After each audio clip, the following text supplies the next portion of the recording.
Hi, everyone. My name is Taylor St. Germain with ITR Economics. Thanks so much for joining me on this episode of TrendsTalk. We at ITR are your apolitical and unbiased source of economic intelligence. And today I wanted to talk about different income brackets and how we're handling our expenses.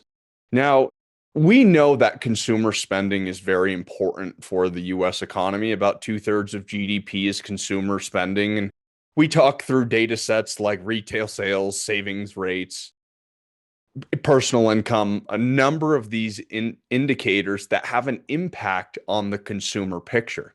Well, our team did some fascinating research throughout this week, and I wanted to share it with you. What we're looking at now is food, housing, and healthcare as a percentage of expenditures for different income brackets. And some of this information is very interesting. So, what the team did was they broke income brackets down into five different groups: those in the 0 to 20th percentile of earners, 20 to 40%, 40 to 60, 60 to 80, and then the top 20% of earners. And we looked at food, housing, and healthcare as a percentage of their total expenditures and looked at this over time. And it was very interesting, the takeaways, which were those lower income earners in that 0 to 20th percentile or 20 to 40th percentile.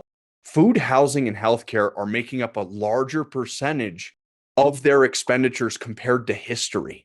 So that lower income bracket, again, 0 to 20 and 20 to 40th percentile, those folks are being challenged with food, housing, and healthcare costs compared to the long-term trend.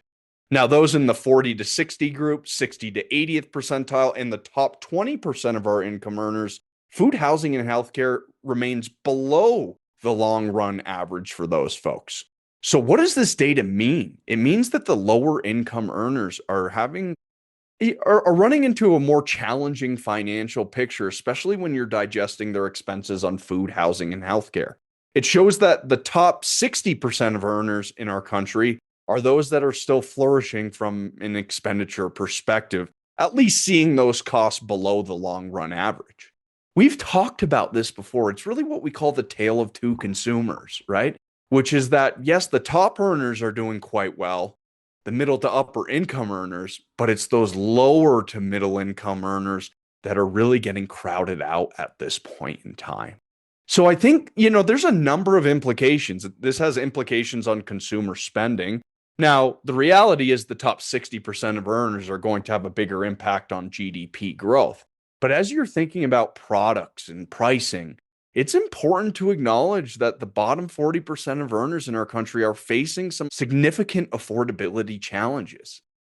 It's really important to get granular into this data because, as we've shown here, it's not the same across the board when you're evaluating the current state of the consumer.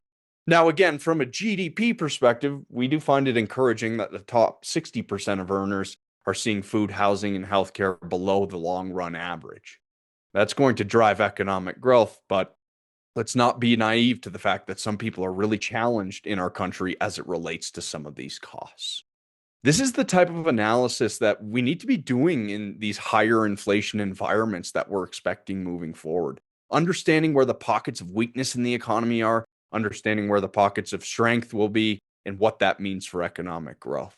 We still have a very rosy consumer spending outlook, rosy retail sales outlook moving forward, but it's important to get into the weeds of the data because you can see some of these different trends as you get more granular. Certainly hope you find this information interesting and helpful.